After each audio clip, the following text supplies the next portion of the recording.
Hi friends, எல்லோருக்கும் வணக்கம்.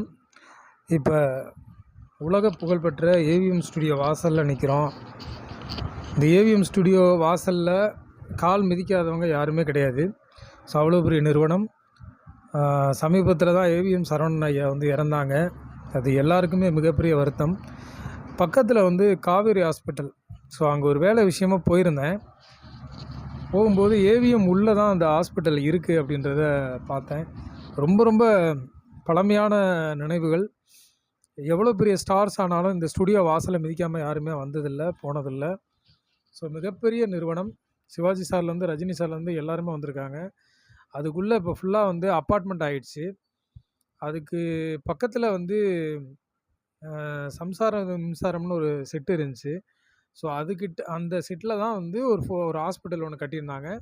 So அது இப்போ காவேரி ஹாஸ்பிட்டல் தான் அங்கே ரன் ஆகிட்டுருக்கு. ஸோ நைட் டைம் நான் ஈவினிங் போயிருந்தேன். அங்கே ஒரு நைட் ஆகிடுச்சு. ஸோ அந்த ஈவினிங்லேருந்து ஒரு நைட்டுக்குள்ளே உள்ள ஃபுட்டேஜ் தான் நீங்கள் பார்த்துட்ருக்கீங்க. ஸோ அப்படியே ஜாலியாக ஒருத்தர் நாயை பிடிச்சிட்டு அப்படியே வாக்கிங் போனார். ஏன்னா உள்ளே பெரிய அப்பார்ட்மெண்ட்ஸ்லாம் நிறைய இருக்குது. ஸோ நிறைய பொதுமக்கள் முந்தியெல்லாம் பொதுமக்கள்லாம் உள்ளே போக முடியாது. ஸ்டுடியோ சம்மந்தப்பட்ட ஆட்கள் தான் போவாங்க. ஸோ அதுக்கப்புறம் காவேரி ஹாஸ்பிட்டலோட என்ட்ரன்ஸு எமர்ஜென்சி இது தான்.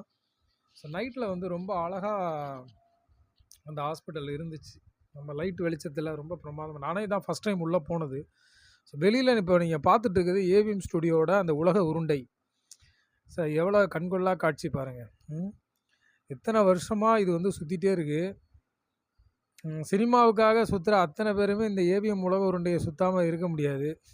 இந்த உருண்டை சுற்றுற மாதிரி தான் நம்ம சினிமா வாய்ப்பு தேடி நண்பர்களும் சுற்றிட்டே இருப்பாங்க.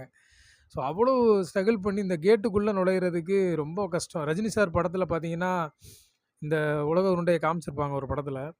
ஸோ நான் பார்த்துட்டு பக்கத்தில் ஆப்போசிட்டில் ஒரு டீ கடை ஒன்று இருந்துச்சு. அது ஒரு டீ ஷாப்பு. ஸோ அங்கே தான் ஒரு ப்ரெட்டு வாங்கி சாப்பிட்டேன். பயங்கர பசி. ஸோ இப்போ நடுவில் மெட்ரோ ட்ரெயின் வேறு இப்போ கட்டிகிட்டு இருக்கிறனால நிறைய பேருக்கு அடையாளம் தெரியாது சென்னையில் ஏவிஎம் ஸ்டுடியோ எங்கே இருக்குன்னு. ஸோ அதனால் ரிவீல் பண்ணலான்றதுக்காக உங்களை காமிச்சேன். அழகாக ஒரு பன்னு, சிம்பிளாக ஒரு டீ, ஒரு மசாலா சாய். சென்னை வரவங்க, லோக்கலில் இருக்கவங்க கண்டிப்பாக அந்த ஹாஸ்பிட்டல் வரவங்க யாராக இருந்தாலும் சரி, ஏவிஎம் பக்கத்தில் வந்தீங்கன்னா ஆப்போசிட்டில் இருக்க டீ கடையில் டீ சாப்பிடுங்க.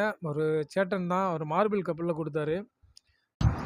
ரொம்ப பிரமாதமாக இருந்துச்சு டீ. ஸோ நல்லா கிளைமேட் நல்லா இருந்துச்சு. தேங்க்யூ நண்பர்களே. ஏவிஎம் ஸ்டுடியோ பார்த்தீங்க, ரசிச்சிங்க. டீயும் ரொம்ப சுவையாக இருக்குது. நன்றி. தேங்க்யூ. சேனல் சப்போர்ட் பண்ணுங்கள்.